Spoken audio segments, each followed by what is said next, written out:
Kwa majina naitwa Dr. Daudi Gervas Katwana, ni daktari bingwa upasuaji katika Hospitali ya Taifa Muhimbili Mloganzila.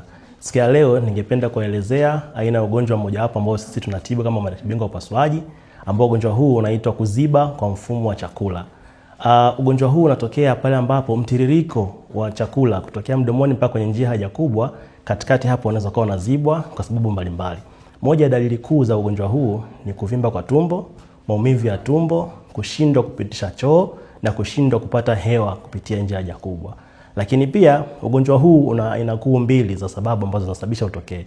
Moja ya sababu hiyo inawezekana ikawa ni uvimbe umeziba au utumbo wenyewe umeshindwa kusukuma chakula na kufikia katika ile sehemu ya kutolea chakula. Na ugonjwa huu pia unatokea na sababu katika makundi mbalimbali. Mfano, kuna makundi ya watoto wana sababu zao, kuna makundi ya vijana au umri wa kati wana sababu zao, na kuna makundi ya watu wazima ambao pia na wenyewe wana sababu zao ambazo ni maalum katika makundi hayo. Mfano wa sababu katika kundi la watoto, kwa mfano mtoto anaweza kuzaliwa bila ya njia kukamilika kutengenezwa ikawa imeishia katikati. Lakini katika vijana sababu kubwa ni uvimbe au kujikunja, kitaalamu tunaita volvulus, au inawezekana ikawa ni makovu, labda alifanyia operation kabla na sasa ametengeneza makovu na ile makovu yakawa yanaziba ile njia na mtiririko mzima wa chakula.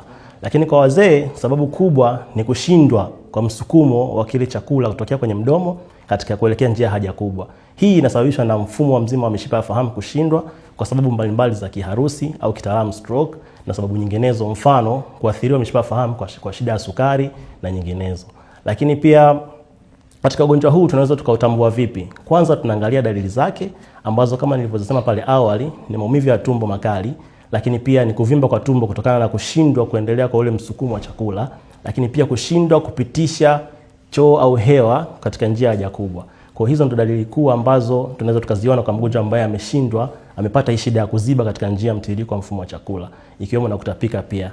Sasa kuna vipimo ambavyo tunaweza tukavifanya ili kuweza kutambua hii shida kama mtu ameipata. Kipimo kimoja hapo ni picha ya x-ray ambayo tutaona mtanuko wa matumbo ulisokuwa kawaida, lakini pia tunaweza tukafanya ultrasound, tunaweza tukaangalia namna ya msukumo wa mfumo wa chakula kwa ujumla wake. Hivyo ndio vipimo vikuu ambavyo tunaweza tukafanya vya kuanzia. Isipokuwa kutokana na sababu mbalimbali, vipimo vinaweza vikaongezeka ama vikapungua. Wakati mwingine dalili peke yake zinatosha kabisa kuweza kudiagnose ugonjwa.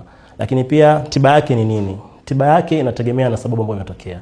Kwa ile mifumo ambayo imeziba kutokana na kujikunja au ni uvimbe, basi upasuaji au kuchepusha njia ya chakula inaweza kuwa ni tiba moja kuu maalum.